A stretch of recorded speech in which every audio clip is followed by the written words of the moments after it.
Buenos días amigos de Piscos y Tacos. Hoy día para nosotros es un gran honor tener de invitado al embajador Gonzalo Gutiérrez. A lo largo de todos estos 20 días que hemos estado en casa, no, 60 días, pero 20 días haciendo transmisiones, les hemos estado llevando cultura, educación en estos momentos de COVID-19. Quiero presentarles a ustedes al embajador Gonzalo Gutiérrez, gran amigo nuestro, gran investigador del Pisco. Y nada, embajador, sus palabras de bienvenida para nuestro público. Pues Cecibel, un gran gusto estar en contacto por esta vía directa con ustedes en Piscos y Tacos, que han venido realizando ya desde bastantes años una magnífica labor de difusión sobre nuestra bebida emblemática nacional. Y bueno, aquí desde Bruselas, de Bélgica, pues dispuesto a escuchar tus preguntas y tratar de responderlas con lo poco que sé sobre la materia. Muchas gracias, embajador. Amigos, voy a decirles un poquito del currículum del embajador porque es bastante extenso, pero como saben ustedes, es diplomático de carrera, licenciado en Relaciones Internacionales, tiene una maestría en Política Internacional, es nuestro embajador de Bélgica y también es embajador del Perú en la Unión Europea. Miembro fundador de la Academia Peruana del Pisco y gran investigador. Entonces tenemos a una persona muy versada en temas políticos y qué mejor para entender la defensa de la denominación de origen.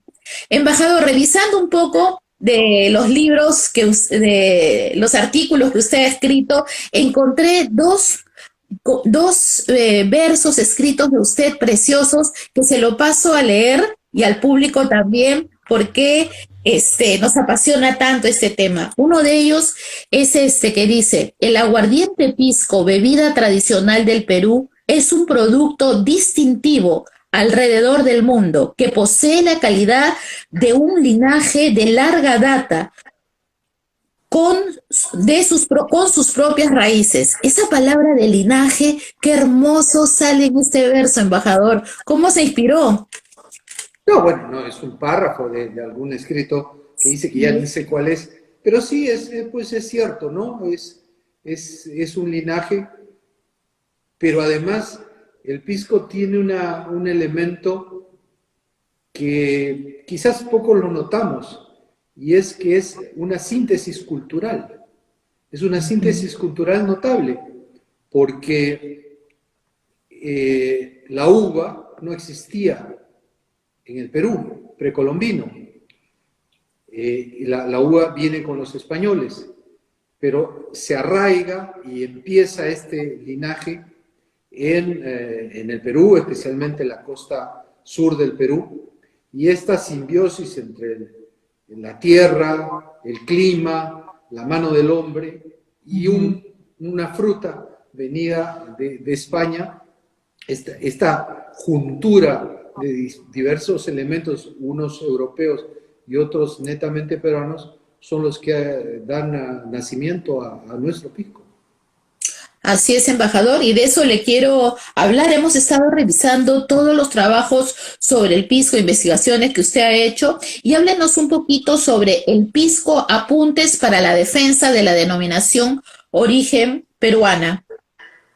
Bueno, les voy a confesar que ese es un libro, es este Sí. libro que escribí, pero pues ya hace mucho tiempo, en el año 2003 fue presentado.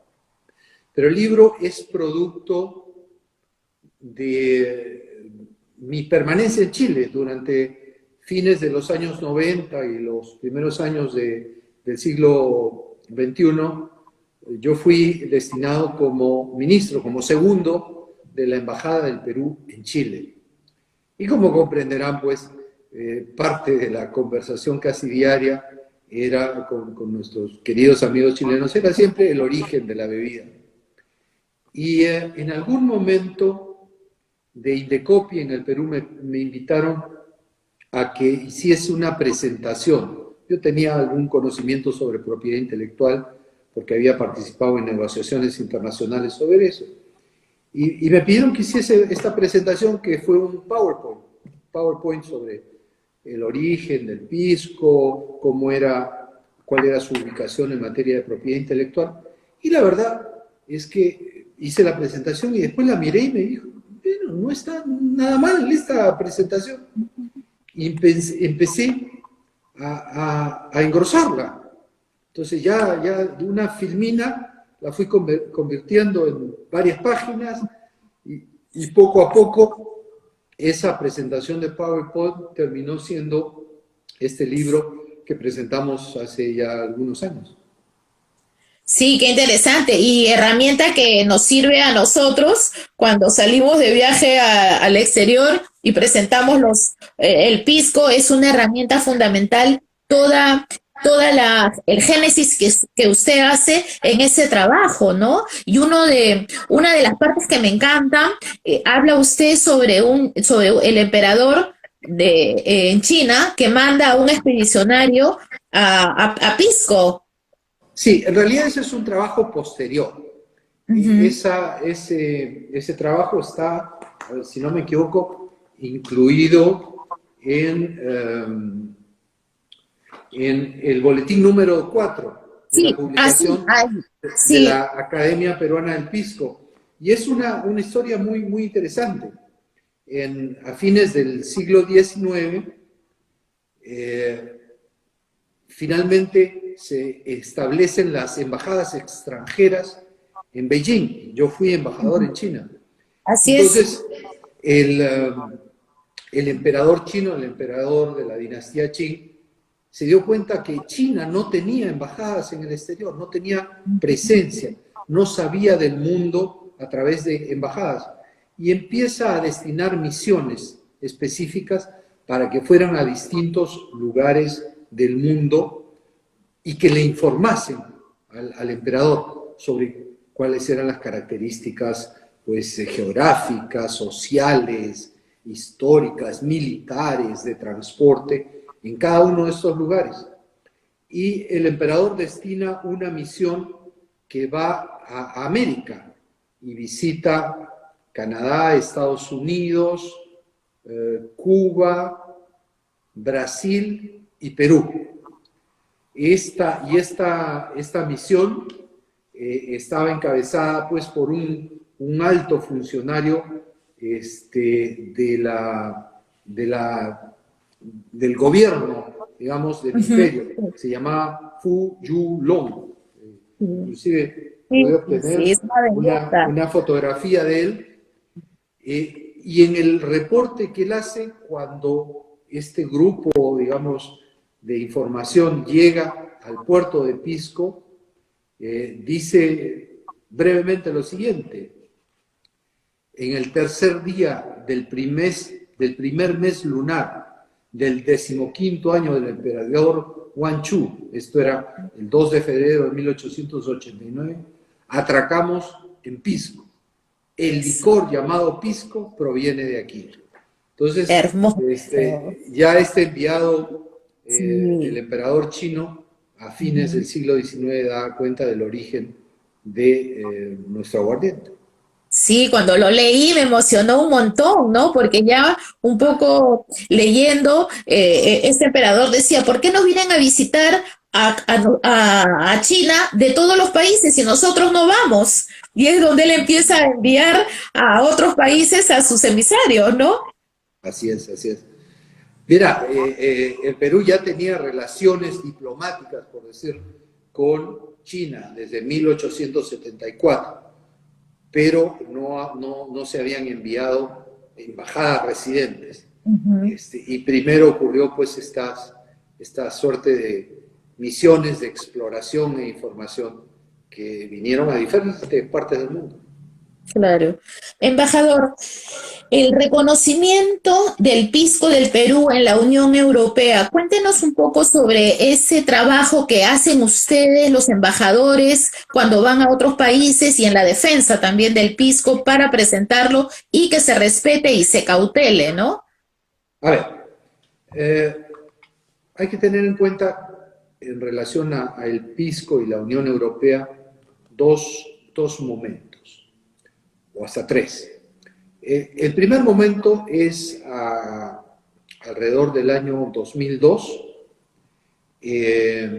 Chile negocia un acuerdo de libre comercio con la Unión Europea e incluye como una denominación de origen chilena al pisco. Pues en ese momento nosotros protestamos, hicimos toda una serie de gestiones ante la Unión Europea para mostrar el origen histórico de la denominación en el Perú. Y a raíz de esto, aun cuando se reconoció el derecho de Chile de comercializar un producto con el nombre pisco, se expresó de manera muy explícita que eso era sin perjuicio de los derechos que le correspondían al Perú. Posteriormente, alrededor del año 2010-2011, nosotros mismos negociamos un acuerdo de libre comercio en el que hay un reconocimiento similar. Entonces, si se quiere, en un momento los chilenos tenían un poco la ventaja por haber logrado este acuerdo de libre comercio antes. Nosotros conseguimos, por decirlo así, un empate con nuestro propio acuerdo de libre comercio, pero paralelamente nosotros hicimos gestiones para que la Unión Europea reconociese al pisco como una denominación de origen que le pertenece exclusivamente al Perú. Y después de varios años, en el 2013, se emitió lo que se llama el reglamento 141-16 del año 2011, que se refiere a la denominación de origen pisco y que establece que es una denominación de origen perteneciente al Perú.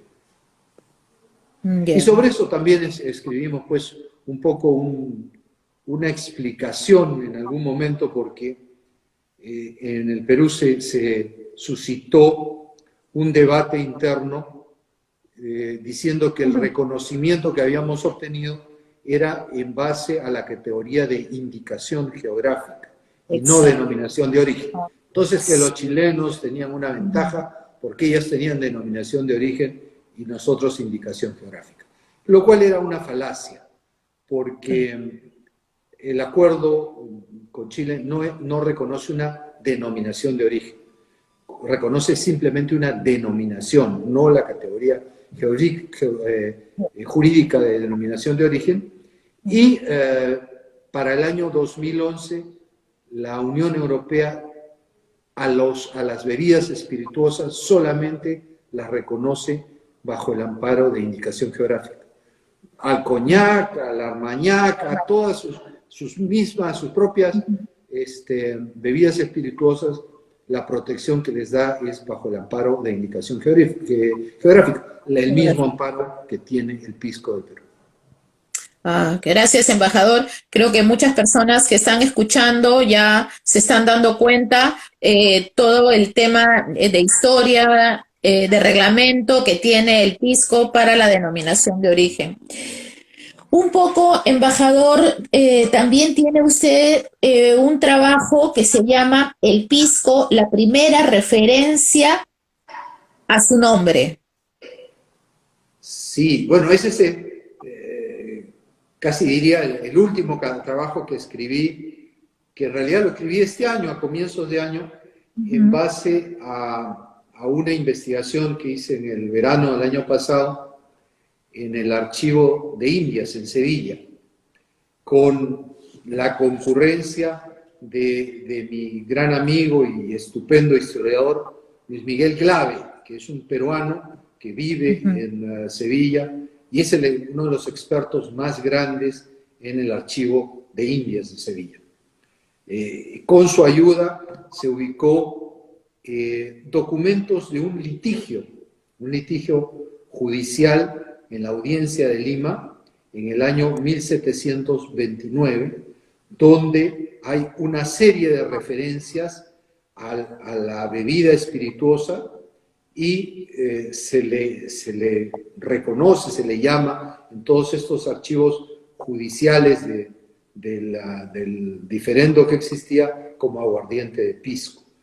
Es hasta el momento, yo creo que todavía podemos investigar y encontrar más antiguos, es la referencia más antigua que se encuentra a la palabra pisco referida al aguardiente.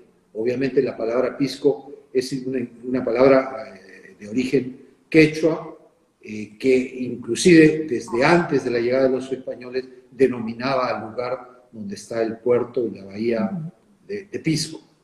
Pero en relación a la vida espirituosa, hasta este momento esa es la referencia más antigua, y en el archivo judicial hace referencia a 3 años antes, cuando dice que en 1726 se vendieron 150 botijas de aguardiente de pisco a precio de 12 pesos, que esa era la disputa, cuál era el precio hacía unos años del aguardiente de pisco, mientras que una parte argumentaba que era 15 pesos, la otra buscaba mostrar que eran 12 o 13, porque parece que en esa diferencia de precio había pues una cantidad de dinero que se reclamaba uno al otro. Claro. Bueno, hay unos manuscritos también encontrados por el investigador Guillermo Toro Lira, ¿no? Que también habla de las ventas que se hacían y se llevaban a Londres, los Por piscos, y que supuesto. fueron incautados en 1800 y pico, ¿no? Incautados por entrar por contrabando. A ver, Guillermo, que es un magnífico investigador y historiador, se ha especializado mucho en Estados Unidos y en Gran Bretaña. En un trabajo que él hizo mostró un caso judicial también, me parece que es en San Francisco, en California, donde hay un diferendo entre el exportador y el importador por el tamaño de las botijas que se exportaban, y que había un requerimiento de que fuesen más grandes, y el exportador había enviado pisquillos, ¿no? Las botijas más pequeñas, pero finalmente en todo ese proceso judicial también hay una clarísima explicación de el origen de la bebida. Y este es un proceso que tiene lugar, si no me equivoco, alrededor de mediados del siglo XIX, 1850 y tantos, en Estados Unidos. Sí, es verdad. Justo toqué el tema de Guillermo porque ambos, ustedes dos, han tenido la amabilidad de regalarnos artículos para el libro de Piscos y Tacos que se llama El Pisco y su vigencia, la cual le agradecemos porque usted no solo nos regaló un artículo, nos regaló 2 artículos sobre el pisco, y uno de ellos es El pisco no nació en Chile. Sí, bueno, ese artículo y una secuencia de tomas y dacas son una serie de intercambios, digamos, con un investigador chileno respecto a la reivindicación que hacía él, que el origen del pisco y de la utilización de la palabra para denominar la bebida era chileno, porque había encontrado 3 modestas botijas de pisco Una en una bodega. lista de una hacienda en el norte chileno. El caso es que en esa lista no se decía que esas botijas contuviesen aguardiente, simplemente se decían 3 botijas de pisco. Y luego en ese artículo y otros probamos que lo más certero es imaginar que esas, al decir 3 botijas de pisco, se refería al origen de las botijas, porque el dueño de la hacienda era primo de un administrador de la hacienda Cóndor en Pisco, que se Claro. adjudicó una serie de bienes de la agencia, de la hacienda, y no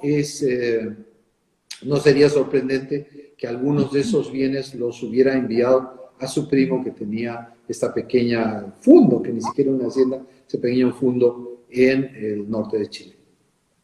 Embajador, en el Pisco Elqui, el nombre engañoso, encontré este párrafo que dice: en todo caso, el reconocimiento internacional que tiene el pisco del Perú es indudable y como ha sido evidentemente cuando se ha disputado la peruanidad de la denominación, siempre se ha podido probar de manera cabal que su origen geográfico, así como su nombre, trayectoria, reputación y calidad han sido y son y siempre serán exclusivamente peruano. Esto me encantó. Yo siempre apunto las cosas que me emocionan y esto, lo que ha escrito usted, es emocionante porque sintetiza todo lo que nosotros sentimos en la defensa del pisco, ¿no? Háblenos un poco sobre el pisco Elqui, nombre engañoso, y que nuestros jóvenes, nuevos bartenders, nuevos productores, sepan todo este tema de Elqui. Bueno, a ver, trataremos de comprimirlo.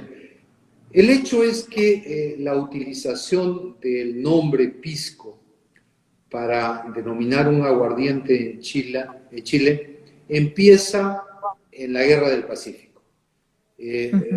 Chile, al invadir el Perú, se encuentra en Moquegua y en Ica con pues una enorme producción de esta bebida de muy alta calidad.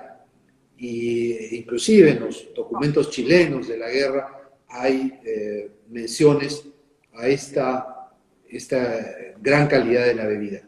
Y a partir de ese momento empiezan a copiar la bebida y utilizar el nombre pisco.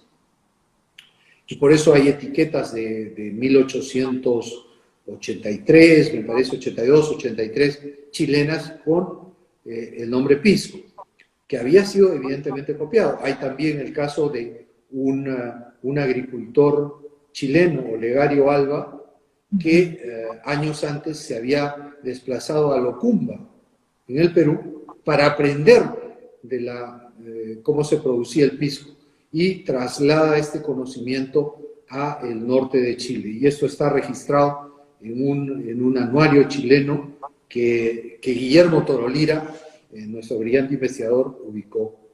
Pero el hecho del nombre tiene que ver con los Estados Unidos. Después de la Primera Guerra Mundial, en los Estados Unidos hay todo un movimiento, digamos, de oposición al consumo de bebidas espirituosas. Y finalmente se aprueba un acta que se llama la Acta Volstead, y se inicia lo que es conocido históricamente como la prohibición de venta, consumo de bebidas espirituosas en los Estados Unidos. Esto dura hasta el año 1933. Previamente a eso, como lo prueba el trabajo de Guillermo, desde mediados del siglo XIX, el Perú exportaba una gran cantidad de pisco, y uno de nuestros mercados principales era la costa oeste de los Estados Unidos, California, San Francisco. Entonces viene la prohibición y bueno, se detiene todo el comercio internacional de bebidas espirituosas con los Estados Unidos. Al reiniciarse en 1933, el Perú busca retomar las exportaciones de pisco que había tenido antes de la prohibición en el siglo XIX a California. Pero se encuentra que hay bebidas que son de otro origen que están pretendiendo usar el nombre pisco. Entonces, a través de nuestra embajada en Washington, se hacen unas gestiones muy enérgicas para que no se admita ninguna bebida que no sea proveniente del Perú con el nombre pisco. Y esta gestión es tan exitosa que en las normas internas norteamericanas se refleja el concepto, en el sentido de que ninguna denominación, en ese momento no existía la clasificación jurídica de denominación de origen. Pero se prohíbe que se usen los nombres originarios de otros países para introducir bebidas espirituosas en los Estados Unidos. Y en esa ley inclusive pone varios ejemplos. Y uno de los ejemplos es, en inglés, el brandy pisco, argumentando que eso solo podía venir del Perú. Esto causó gran desazón en nuestros vecinos chilenos que querían ingresar a ese mercado. Entonces, entre fines del año 1935 y comienzo del 36, en pocos meses, el diputado Gabriel González Videla, que después sería presidente de Chile, promueve una ley para cambiarle el nombre artificialmente a un pequeño pueblito del norte de Chile, cerca de La Serena. El pueblo se llamaba La Unión y consigue finalmente a comienzos de 1936 que por una ley muy escueta que decía simplemente a partir de tal fecha el pueblo denominado La Unión se llamará Pisco Elqui. El único objetivo que tenía ese cambio de nombre es dar un referente geográfico, es decir, Claro. Pisco también existe en Chile y por ende pueden ampararse nuestras exportaciones. Pero al mismo tiempo dejó sentado, digamos, burocráticamente que esto era una treta. Y no solo eso, sino que en sus memorias, que fueron publicadas años después, las memorias son 2 volúmenes de 1500 páginas, allí pude ubicar toda una referencia a este proceso, donde él dice que a él mismo se le ocurrió, para eludir la norma norteamericana, el cambiarle de nombre al pueblo de manera que la bebida de Chile pudiera tener ingreso al mercado norteamericano. O sea, como dicen los abogados, ¿no? A confesión de parte, relevo de prueba. Relevo de pruebas. Qué interesante. Ese es uno de sus últimos trabajos que hemos leído y que nos ha encantado. ¿Y qué tal investigación que usted ha hecho? Porque también creo que ha encontrado usted oficios de las embajadas para Washington solicitando, ¿no? Bueno, a ver, con mucha ayuda, y debo decirlo muy claramente, porque yo estoy aquí en Bélgica, entonces un poco encontré el camino de todas estas comunicaciones, pero mi acceso físico, pues estoy a, no sé, 10.000 kilómetros de Washington. Y allí mis colegas de la Embajada del Perú en los Estados Unidos fueron muy diligentes, pues yo un poco les indicaba, busca aquí, busca allá, y ellos se sumergieron en los archivos y encontraron estos intercambios de notas. Básicamente son oficios que envía la Cancillería del Perú a la Embajada del Perú en los Estados Unidos y notas que envía la Embajada de los Estados Unidos al Departamento de Estado, reclamando la peruanidad de la denominación, advirtiendo sobre este comercio digamos, con un uso ilegal de la denominación, y el resultado que fue la norma que les mencionaba antes. ¿Qué tal sabiduría de la de usted de ir a buscar documentación, ¿no? Probatoria en Washington? O sea, no, creo que no se me hubiera ocurrido. No es, digamos, yo no soy historiador, la verdad, yo soy un aficionado nada más, que pues un poco me gusta investigar sobre el tema, y bueno, es un poco de sentido común, un poco de lectura, fijarse en la letra chica, en las observaciones para ir encontrando un camino donde probablemente se pudieran ubicar fuentes que sustenten la peruanidad de nuestro pisco. Sí, embajador, le está saludando Guillermo Toro Lira, está en la línea y justo hemos estado hablando de los trabajos de él ahora, hoy día, ¿no? Así Bueno, que un saludo. Guillermo es un formidable investigador, realmente de primera línea, que tampoco es historiador. Él es un notable ingeniero que Sí. por su empeño, su inteligencia, se ha dedicado a ser una especie de investigador de las bebidas espirituosas, y tiene esta obra brillante, Las Viñas de Lima, porque ya ha ampliado su campo no solo al tema del pisco, sino al origen de las uvas en el Así. Perú y la influencia que las uvas del Perú han tenido en muchos lugares del mundo. He leído no hace poco un trabajo donde él dice que la uva Misión de California es Sí, originaria de una variedad peruana. Este es un hallazgo, pero así es. notabilísimo para la enología mundial. Así es, embajador. Bueno, Guillermo ha hecho que todos los que trabajamos con el pisco cambiamos nuestros PPTs. Junto a usted tenemos cada año que ir cambiando los PPT para enseñar porque las investigaciones que ustedes realizan son importantes para nosotros. Embajador, hay un señor Mendoza que le hace una pregunta. Dice, ¿qué opina de la continua aparición de más documentos anteriores a 1720 en Chile, haciendo referencia a más botijas de pisco, lo que genera una carrera histórica tediosa e improductiva? Bueno, a ver, yo no tengo ninguna información fehaciente de eso. Lo único que he escuchado es la referencia que dice este caballero, señalando que han encontrado, creo que eran 10 botijas. Finalmente, eso no termina de ser ninguna contienda. En el Perú, en el año 1726, nosotros comerciábamos y exportábamos a muchas partes. Que él considere improductiva mi investigación, bueno, está en su derecho. Yo considero que es interesante tratar de determinar cuál es el uso más antiguo de la denominación.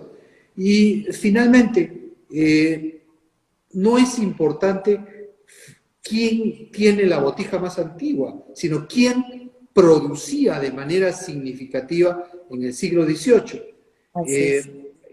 Yo en las investigaciones que he hecho sobre las producciones chilenas, después de las menciones que existen a 3 botijas en 1733 y una en 1740 y tantos, no he vuelto a encontrar ninguna referencia al pisco, a pesar de que ellos tienen y han publicado la referencia de todos los productores de aguardiente a lo largo de todo el siglo, fines del siglo XVIII, comienzo del siglo XIX, y en ninguna se usa la palabra pisco.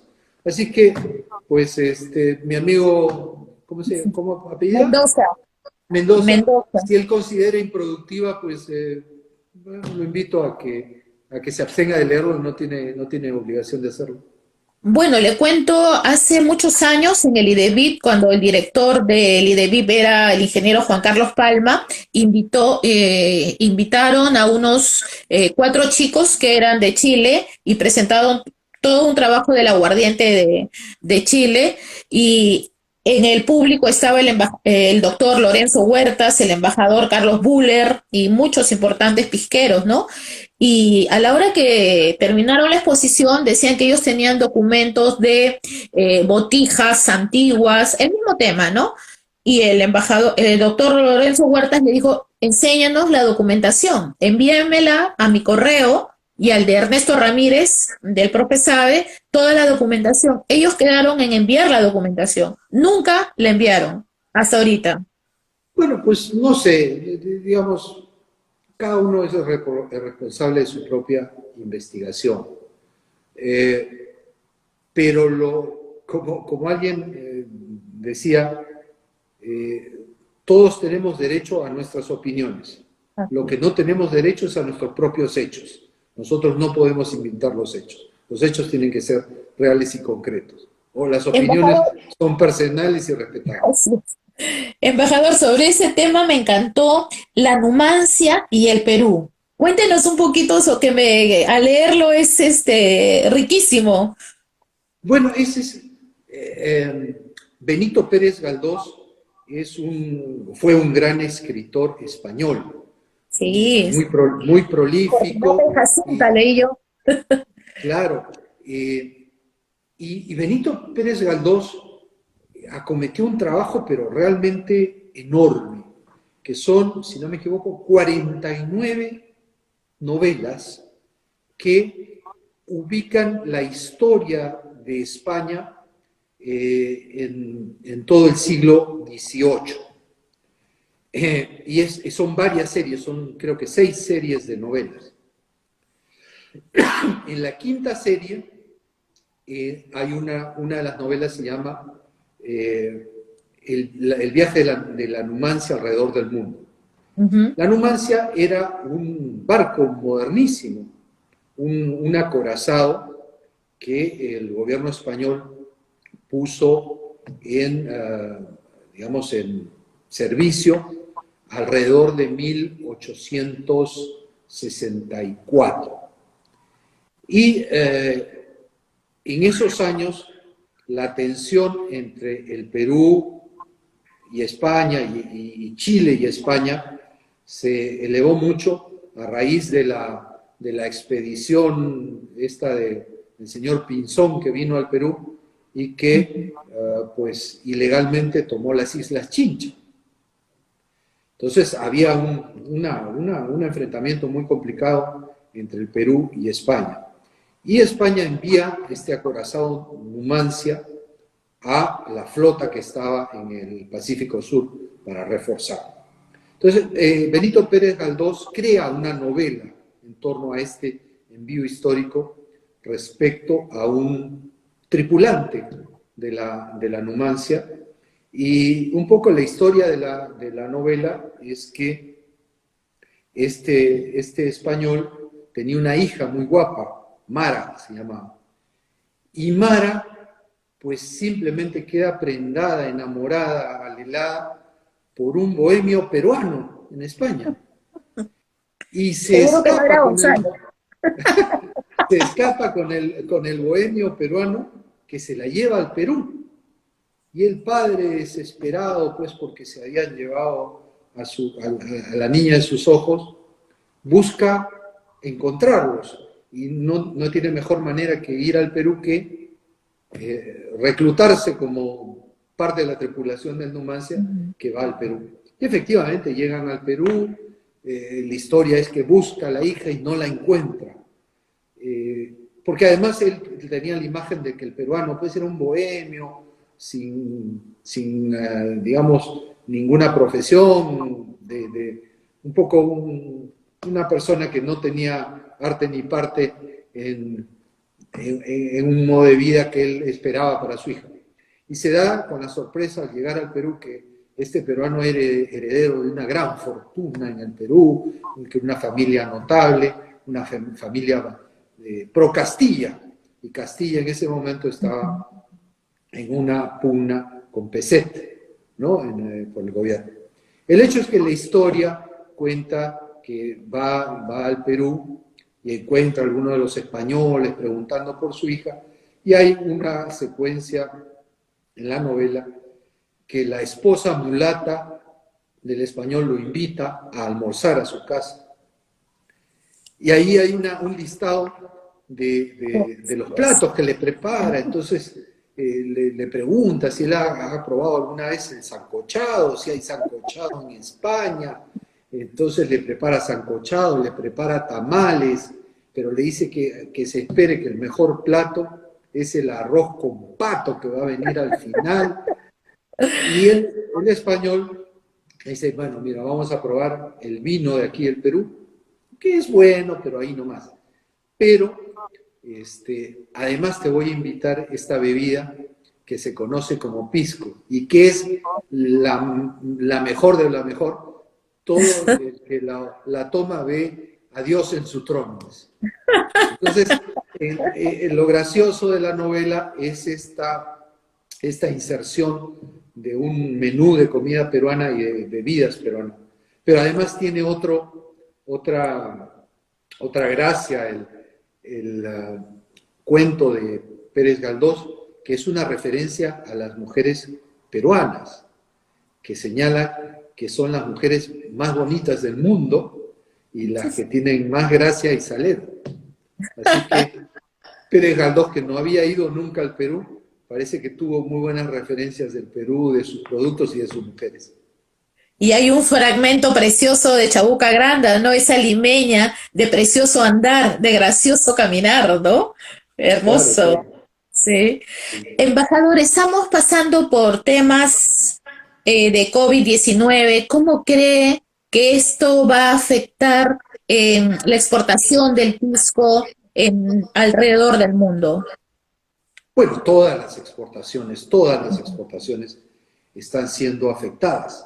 Sin embargo, hace unos días envié a algunos amigos en el Facebook, el grupo que se llama Amigos de la Denominación de Origen Pisco, un artículo que apareció Sí, en el Financial Times, sí, sí. que dice que a raíz de la cuarentena del COVID-19 se está elevando enormemente la demanda de tequila en los Estados Unidos.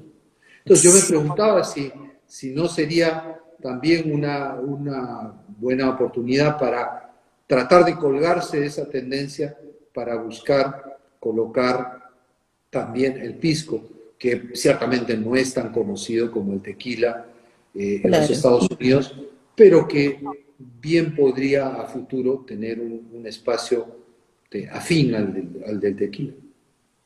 Algún día llegaremos, embajador, que se diga en Alaska, Pisco, Perú, ¿no? A eso tenemos que llegar, Bueno, a eso tenemos que apuntar. es un esfuerzo pues, permanente que tenemos que hacer en la promoción de nuestra denominación de origen, pero en varios frentes, ¿no? Uno de ellos es mirando nuestra historia, viendo el decurso histórico de nuestra bebida, pero también protegiendo nuestros derechos de propiedad intelectual y promoviendo comercialmente nuestro producto. Así es, embajador, vamos llegando al cierre de los 40 minutos. Hemos empezado 10 minutos antes porque cuando entramos para probar ya teníamos público prendido a la señal, ¿no? Embajador, sus palabras y mensaje de despedida para nuestros jóvenes que están desarrollándose como bartender, a nuestros productores de pisco, que ahora ya los papás ya tienen hijos de 32, de 28 años que ya están a cargo de sus bodegas pisqueras. Un mensaje para ellos, por favor, embajador. Bueno, pues mira, el mensaje era un poco, resumen lo que tú dijiste hace un momento. La importancia de estudiar la historia, la trayectoria de nuestra denominación de origen, porque el sustento de la peruanidad de la bebida está en la historia. Pero al mismo tiempo también ser muy dinámicos en la promoción y la colocación de nuestra bebida. Nuestra historia es muy rica, es una historia que nos sustenta en esa tradición, en ese legado, pero también nuestros ojos tienen que estar puestos en la utilización a nivel mundial del pisco como una bebida con muchas virtualidades. Entonces, los bartenders, los que trabajan con bebidas espirituosas, y en el Perú se hace magníficamente, deben aportar su creatividad, su ingenio, su arte en el desarrollo de cócteles, de preparaciones en las que se utiliza el pisco, que además de tomarlo puro, también es muy fácil trabajarlo en coctelería. Entonces, esos dos elementos creo que son importantes. Conocer su historia, pero también proyectarse en función a la virtualidad enorme que posee el pisco. Muchas gracias, embajador. Me despido con una copita de pisco. Estoy Bueno, hoy pues día con yo estoy en mi oficina, así que no no puedo puede beber. ingerir bebidas alcohólicas. Bueno, ese es otro tema, embajador. Fíjese, salieron como dos resoluciones. En una decía que en todos los protocolos del Estado se tiene que brindar con vino y con pisco peruano, ¿no? Y sale otro documento que dice está prohibido comprar bebidas alcohólicas. ¿Cómo hacemos? Bueno, mira, yo cuando he estado en la Cancillería, porque esa fue una norma que fue promovida, debo decirlo, por el canciller Alan Wagner en su momento. Alan Wagner fue el que lanzó esta idea, se trabajó, después el Ministerio de la Producción lo acogió y se convirtió en una norma nacional. Pero efectivamente, las instituciones del Estado no pueden destinar recursos para la compra de bebidas alcohólicas. Así que, con excepción de una, que es el Ministerio de Relaciones Exteriores. Entonces, en muchos casos, terminábamos nosotros teniendo que ayudar a Palacio y a otros sectores para, digamos, celebrar con bebidas peruanas. En fin, yo creo que es una medida cautelosa para evitar, digamos, que se usen presupuestos públicos solamente en atenciones oficiales. Pero, como todo, hay que evitar los extremos. Así es. Embajador, buen fin de semana, salud con pisco, muchas gracias por esta deliciosa conversación, queda para más, pero el tiempo solamente es de 40 minutos, muchísimas gracias y el Perú le agradece todas las investigaciones que usted ha hecho, tanto a usted como Guillermo Toro Lira, Eduardo Darllán, el doctor Lorenzo Huertas, Buller, Silvia Polvarini y tantas personas de la academia que trabajan por esa bebida, ¿no? No nos por olvidemos de nuestro amigo César Costa. César Costa. Hace poco, ¿no? Sí, tiene un magnífico sí, trabajo sobre Vargas Llosa y el pisco. Así es, embajador. Muchas gracias y hasta nueva oportunidad de verlo y tenerlo en el Perú con una copita de pisco. A tomar Claro pisco. que sí. Claro que sí. Gracias. Adiós. Permiso. Gracias.